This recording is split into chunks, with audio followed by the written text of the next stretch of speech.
저는 오늘 여러분과 함께 그의 나라와 그 의가 무엇인가, 이 제목으로 은혜의 말씀을 나누고자 합니다. 하나님께서는 알파와 오메가 되시고 처음과 나중에 되시며 시작과 끝이 되신다고 성경은 말씀을 하고 있습니다. 그러므로 하나님께서는 우리에게 주신 성경 중에 세상의 시작인 창세기만 기록하는 것이 아니라 이미 세상이 다 완성되고 새하늘과 새 땅이 정비되고 부활 성취한 성도들이 살고 있는 그 모습도 벌써 기록되어 있습니다. 그러므로 영원하신 하나님께서는 어제나 내일이나 동일하게 벌써 다 이루어진 모습으로 하나님 앞에 놓여져 있는 것입니다. 때문에 시편 139편 16절에는 내 형질이 이루기 전에 주의 눈이 보셨으며 나를 위한 정한 날이 하나도 되기 전에 주의 책에 다 기록되었나이다라고 말씀을 하고 있습니다.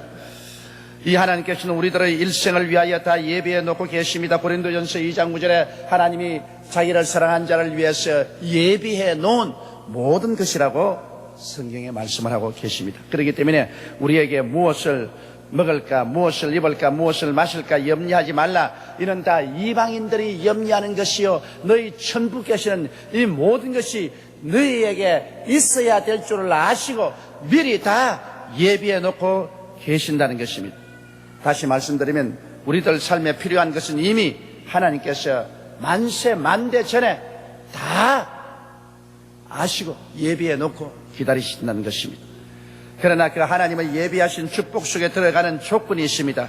그것이 바로 그의 나라와 그의 의를 먼저 구하는 것입니다.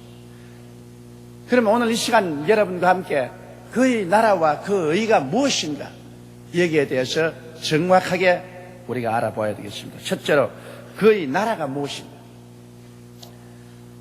하나님께서는 이 세상을 지으시고 에덴을 창설하시고 아담과 하와를 두시고 그를 통해서 이 땅에 하나님 나라를 세우시기를 원하셨습니다. 그러나 아담과 하와가 하나님 나라가 아닌 자기 중심의 나라, 인본주의 나라를 세우겠다고 마귀에게 꾀임을 받아 하나님을 반역하자마자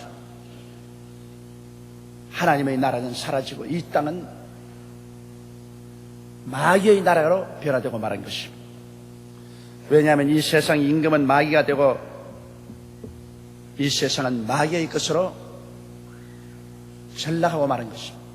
원래 아담과 하와에게 주어진 세상인데 아담과 하와가 스스로 마귀의 종으로 자기를 내놓았기 때문에 아담의 모든 것은 마귀가 인수인계하게 된 것입니다.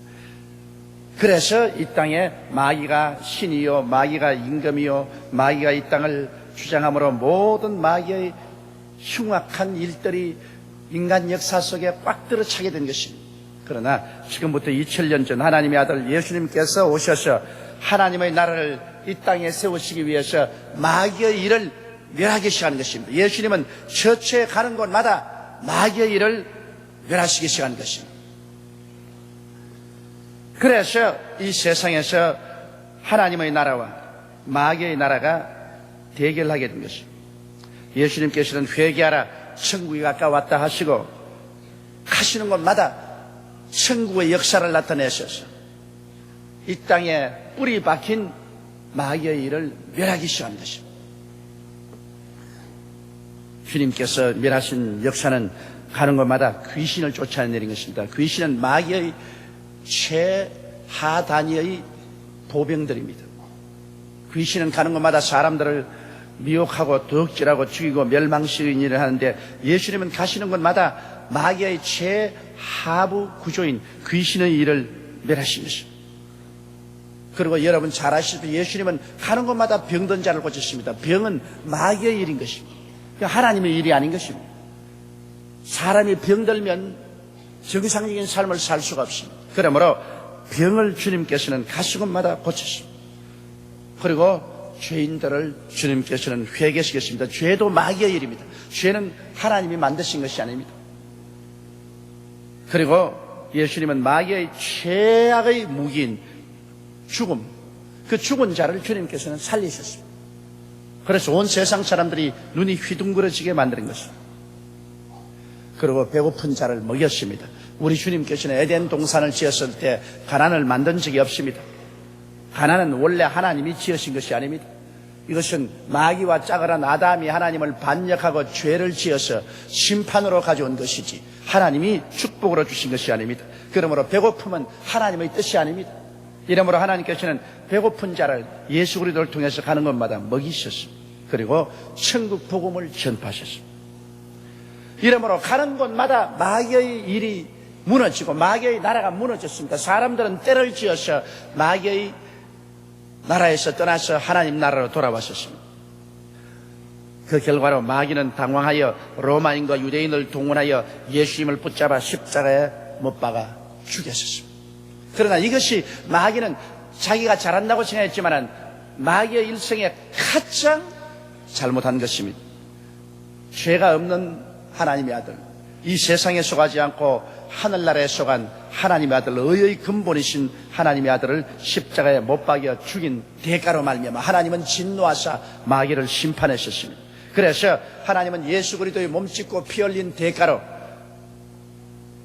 마귀의 정사와 권세를 빼앗아 버렸습니다. 마귀는 십자가에서 그리스도를 죽인 대가로 심판을 받고 마는 것입니다. 그래서 하나님께서는 이 땅에 예수 그리스도의 십자가 고난의 대가로 하늘나라를 확실하게 심어놓게 된 것입니다. 그리고 그 하늘나라가 바로 다른 것이 아닌 여러분과 제가 모여서 예배드리는 이 교회인 것입니다. 주님께서 교회를 심어놓고 교회 하늘나라의 능력인 성령을 보내주시고 성령을 통하여 이제 계속해서 하늘나라의 역사를 이루게 한 것입니다. 그 나라가 바로 교회를 통해서 계속해서 확장되고 전파되어 나가는 것입니다. 그러므로 천국은 죄사함을 통해서 능력 있게 전파합니다. 그 나라는 바로 죄사함을 통해서 확장되어 가는 것입니다. 이렇기 때문에 우리는 예수 그리스도의 십자가 보배로운 피를 통하여 하나님께서 우리 죄를 사하시고 우리를 구원한다는 이 복음을 열심히 전하는 것이 바로 그 나라를 구하는 것입니다.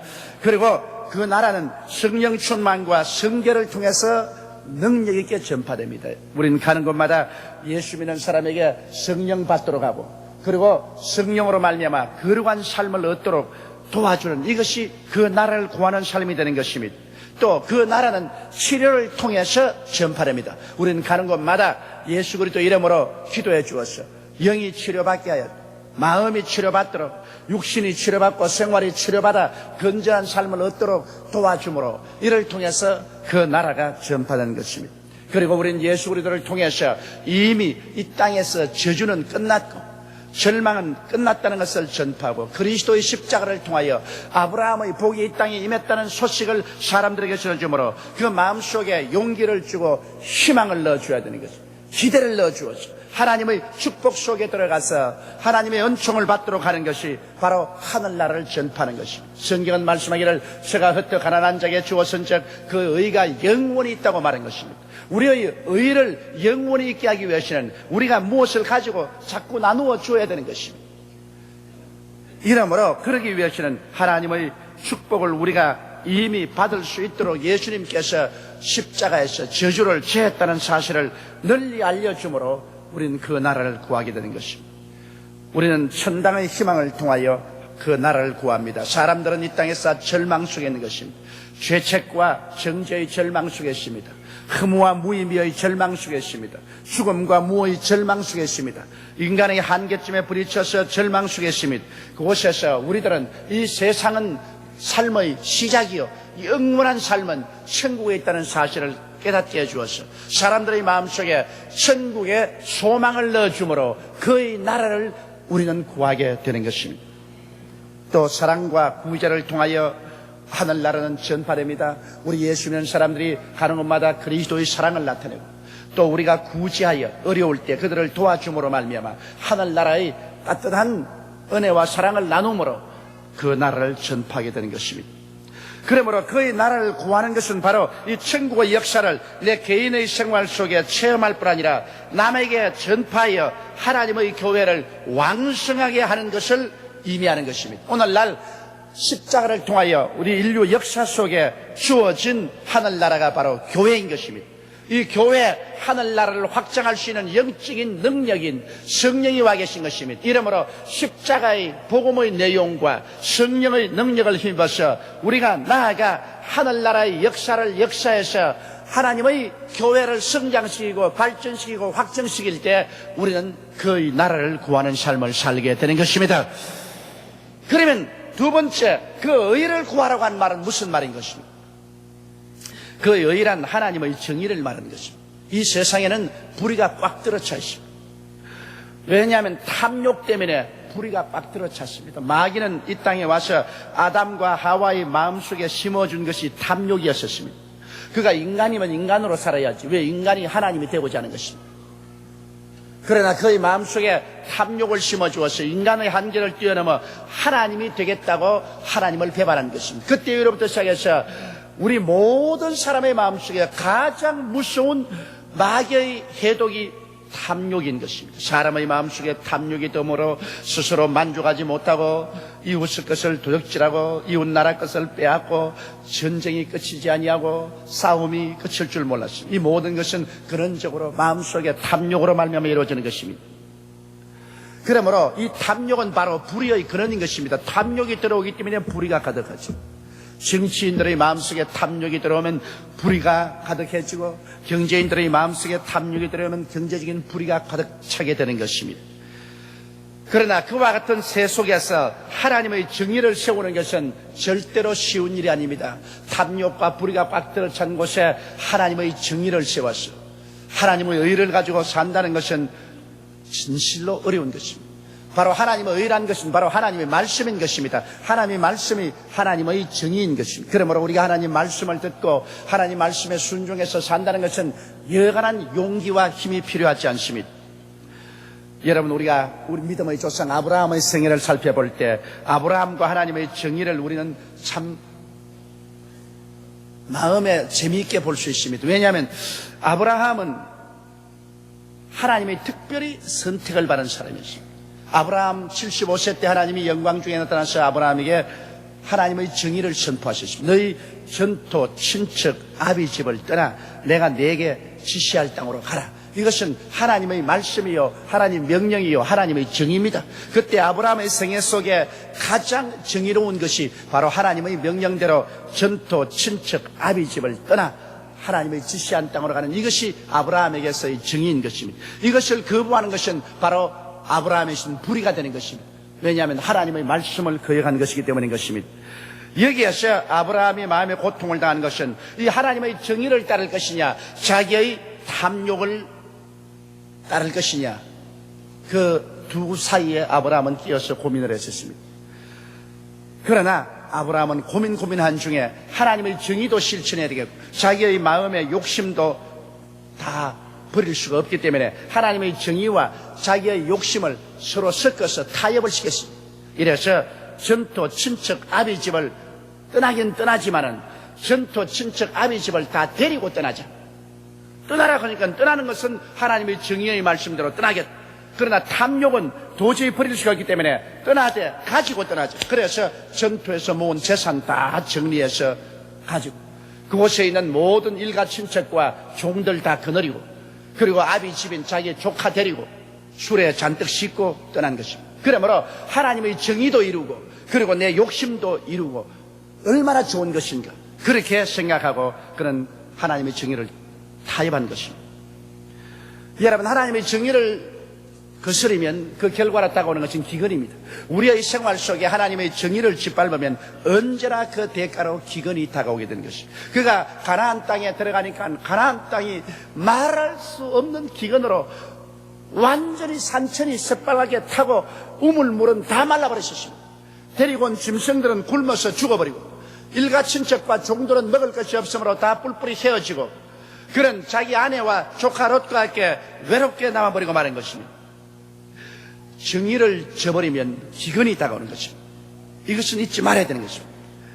그런데 환경적인 기근만 다가오는 것이 아닙니다. 정의를 짓밟으면 그 다음엔 영적인 기근도 다가옵니다. 거기에서 아브라함과 사레와 롯은 하나님조차 잃어버리고 마는 것입니다. 하나님이 가나안 땅에 가라고 했는데 그곳에서 하나님조차 잃어버렸습니다. 그래서 영적인 심한 기근에 처했습니다. 하나님의 명령도 저버리고 그들은 손과 손을 마주 잡고 하나님이 절대 가지 마란 애굽으로 가죠. 애굽으로 내려가면서 이제는 도덕적인 정의도 상실해버리고 마는 것입니다. 도덕적인 기근이 다가왔습니다. 그가 자기 아내를 보고 하는 말이 이제 당신은 나의 아내라고 부르지 말고 내 동생이라고 하시오. 애굽에는 나쁜 사람들이 많으니 당신 아름다운 미모를 보고 당신을 빼앗기 위해서 나를 죽일지도 모르니까 내가 당신을 동생이라고 부를 테니까 당신도 나를 오빠라고 부르십시오. 도덕적인 기근입니다. 애굽에 내려가자마자 아닌 게 아니라 사라의 아름다움을 보고서 그 소문이 나자 바로 왕이 불러다가 사라를 동생이라고 하니까 자기 아내로 취해버리고 말았습니다. 여기에서 그런 환경적인 가난, 정신적인 가난, 도덕적인 가난, 심지어는 집안에서 자기의 아내까지 빼앗기는 수모를 받게 된 것입니다. 하나님의 정의를 저버리면 언제나 우리의 삶 속에 기근이 다가온다는 것을 알아야 됩니다. 여기에서 아브라함은 크게 회개하고 통회하고 자복했습니다. 그리고 하나님의 정의를 다시 회복하겠다고 했습니다. 그 결과 하나님께서는 그 아내를 돌려주었습니다. 이래서 그 아내와 함께 다시 가나안 땅으로 돌아왔습니다. 하나님의 정의를 다시 회복하기 위한 것입니다. 그리고 가나안 땅에서 자기와 같이 있던 조카 롯까지 헤어지는 것입니다. 자기의 조카 롯을 보고 하는 말이 너가 동이라 하면 내가 서라 하고 너가 남이라 하면 내가 북이라 하마 우리 헤어지자. 하나님의 정의를 실천하기 위해서 자기의 탐욕을 저버리는 것입니다. 조카 롯은 저 요단뜰 소돔과 고모라 성이 있는 곳을 향해서 떠났었습니다. 그래서 마지막 그가 정의를 실천하자 하나님은 기근을 제해버리고 축복을 명하셨습니다. 하나님께서 아브라함 보고 말하기를 아브라함아 나와서 너희 고개를 들어 동서남북을 바라보라. 내 눈에 보이는 땅을 너와 너희 자손에게 주리니 영원하리라고 말씀하신 것입니다. 정의를 짓밟으면 기근이 다가오나 하나님의 정의를 실천하면 하나님께서 하늘문을 여시고 복을 허락하여 주시는 것입니다. 그래서 하나님은 그곳에서 깊이 깨달으셨습니다. 그 이후에 아브라함은 그 나이가 100살이 되고 사라의 나이 90이 되었을 때 얻은 독생자 이삭을 그는 한없이 사랑했어요. 눈에 넣어도 아프지 않았었습니다. 그런데 여기에 하나님께서 아브라함에게 과연 하나님의 정의를 실천하는가 또 탐욕에 빠져 있는가를 시험해보기 위해서 명령하십니다. 아브라함아 내 사랑하는 아들 네 외독자 이삭을 데리고 모리아 땅으로 가서 내가 네게 지시하는 한 산 거기서 그를 번제로 드리라. 감당할 수 없는 하나님의 명령입니다. 그러나 하나님의 명령은 하나님의 정의입니다. 자기의 사랑하는 외독자를 모리아산에 데리고 가서 번제로 드리라. 그것은 자기 손으로 아들을 잡아가지고서 해체해서 닭을 떠서 장작불에 얹어서 불로 태워서 제사드려라. 견딜 수 없는 말입니다. 인간으로 상상할 수 없습니다. 그러나 하나님의 명령은 하나님의 정의입니다. 여기에서 아브라함이 이제 하나님의 정의를 실천할 것인가 자기 탐욕으로 정의를 저버릴 것인가에 기로에 섰을 때 그는 탐욕을 십자가에 못 박았습니다. 여러분 우리가 하나님의 정의를 실천하려면 언제나 십자가를 걸머지지 않으면 안 되는 것입니다. 십자가란 사형틀입니다. 십자가란 아름다운 로맨틱한 것이 아닙니다. 십자가는 그곳에서 예수님이 죽으신 것입니다. 그러므로 내가 십자가를 걸머진다는 것은 내 자신을 사형에 처하는 것을 말하는 것입니다. 아브라함은 그 자리에서 십자가를 걸머지고 자기를 죽였었습니다. 그러고 난 다음 그는 하나님의 정의를 그대로 받아들이고 굳세게 쓰기로 작정하고 그 아들을 데리고 사흘 길을 걸어갑니다. 첫째 날을 자고 여관에서 아들이 아버지 수발을 듭니다. 그럴 때 그가 그 아들을 바라볼 때 얼마나 마음에 처근한 생각이 생기겠습니까? 간장이 녹아질 것입니다. 그러나 하나님의 정의를 타협할 수 없습니다. 이튿날 또 걸어가서 또 여관에서 쉴 때 아들이 물을 길러다가 아버지 발을 씻겨주고 아버지 안마를 해주고 잠자리를 깔아주고 할 때 그 아들을 볼 때 그 마음속에 얼마나 사랑이 솟구쳐 오르겠습니까? 애간장이 탔을 것입니다. 그러나 하나님의 정의를 저버릴 수 없습니다. 사흘째 또 그렇게 되었습니다. 그 다음 아들과 함께 모리아산으로 올라갑니다.